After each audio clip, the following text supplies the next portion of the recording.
Good evening, Dundee. Hey! I've always wanted to say that to an audience full of people for some reason. The main reason is I don't actually live in Dundee. I've come all the way to Edinburgh to talk to you tonight. Anyway, I'm going to start with a true story. But first of all, I want you to know, does anyone in the audience work or study at Abertay University? Alright, so you know what I'm talking about, because this is only appealing to people who actually work or study in a post-1992 university, like Abertay. Well, I tell you, 5 years ago I got a job as a research assistant. I was living in the north of France back then, and so I took my car and then went all the way, to the ferry, crossing into Dover, etc. I got stopped in Calais by the policeman who wanted to check my passport, and he got a bit he looked at me a bit suspiciously because I was a grown man and stuff. What's the purpose of your stay in the UK? I was like, I just got a job in a university in Scotland. He was like, what university? Like, Napier. I was like, the guy looked at me. He was like, that's not really university. You're fucking with me, mate.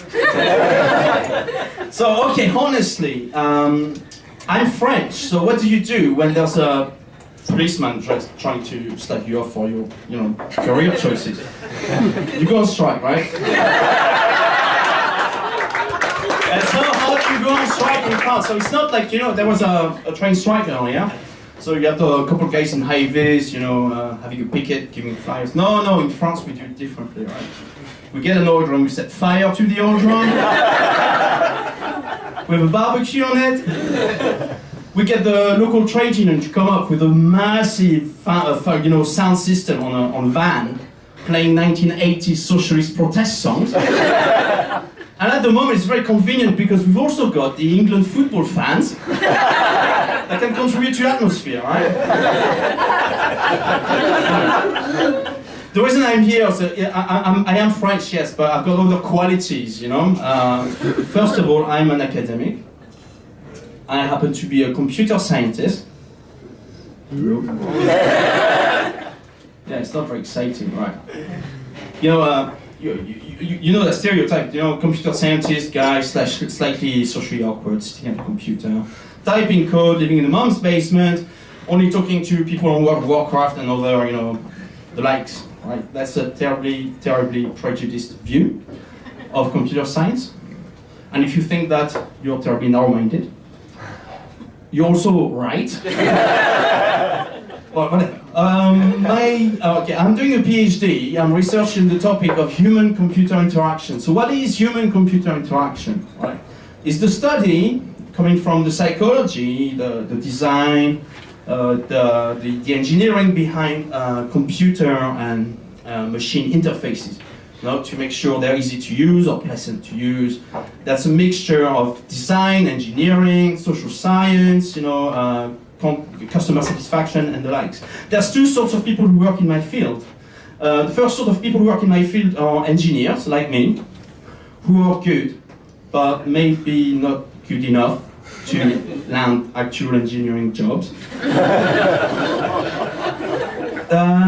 The other half, I would say, are designers, psychologists, social scientists, who are good, but, their field doesn't actually pay. My work is about the collaboration with computers in the future. Yeah, the future sounds exciting.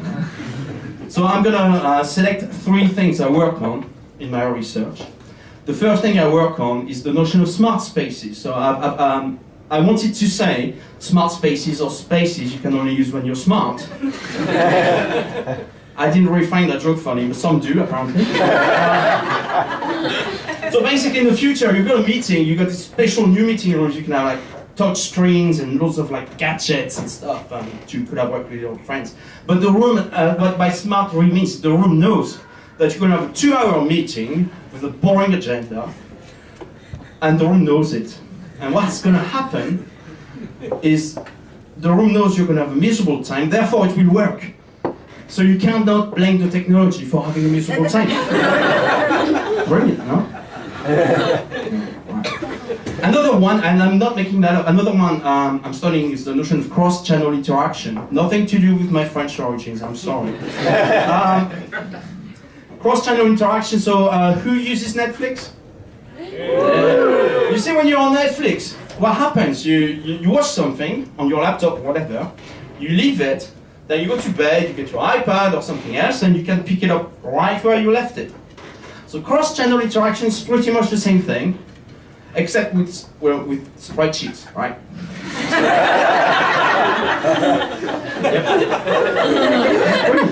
But the big advantage of that thing is that now, when you leave work at 5 o'clock, you can go home and pick it up right where you left. No? Excited by that? No. Okay. If you're not excited by that, I don't know what will sound exciting. Maybe the next one. The notion of context awareness, that's another big buzzword, in my field. Alright, what happens? Scenario. You're working. You're sitting at your computer, you're on Facebook or YouTube, what people do. Your boss is coming inside the room, alright? The office. Your computer detects that your boss is there because your computer's got Bluetooth and the boss's phone has got Bluetooth as well. Your boss is there, is going to flip over, alright, to your spreadsheet, to your document. I mean, it's millions of hours of productivity that are lost. And it's a great future. So the problem is, I had an ethical dilemma recently. Like back in December, I woke up one morning, I had a dream at night, so I had a dream that the Daily Mail made a story about me. A headline story about me that says, Frenchman finds cure to skiving off in the office. Bloody EU immigrants! Threatening our great British way of life! Right, okay. Just off the record, I performed that joke 2 months ago in Edinburgh, and at the time that seemed quite funny. The problem is, in the meantime, the Daily Mail has actually told stories which are probably even more ridiculous than this one. So, anyway. I was coming with the ethical dilemma. I decided to ditch collaborating altogether and focus on something else that was a lot closer to my heart. I was freshly single back in December. I decided to focus my attention on online dating. I was in need of interaction. The reason online dating doesn't work, well, that's my hypothesis, is that online dating doesn't work because computers don't work properly. Well, that's what I thought. I've got examples of interaction on online dating here. My phone's on pocket, obviously. I got this text, right? Girl. There's some websites you get percentage matches or some stuff like that. This one was 90%. Hi, it was lovely to see you. However, I've decided to reconnect with my ex. Great. Another one. Hi, it was lovely to our second date tonight, but you didn't walk me back to the train station, therefore you kind of broke the magic. But to my defense, we were on the Shetland, and the nearest train station was 2 ferries away. So. Well, anyway, I quickly gave up. I realized I wouldn't find a solution to that issue, and I was talking to one of my friends. She's also single. She's also on online dating websites. She described her experience as a mixture of perseverance and desperation. My experience of research is the same, perseverance and desperation. I just wonder what the H stands for in PhD. If you have an idea, let me know later after the show, right? So I'm currently writing up. I've got 2 chapters left. No, that's a lot. And instead I'm being here trying to entertain you and make a fool of myself on that stage. But anyway, my research, conclusion to my research. The first one, I think, is relevant to my own experience, is that I am not very good at interacting with humans.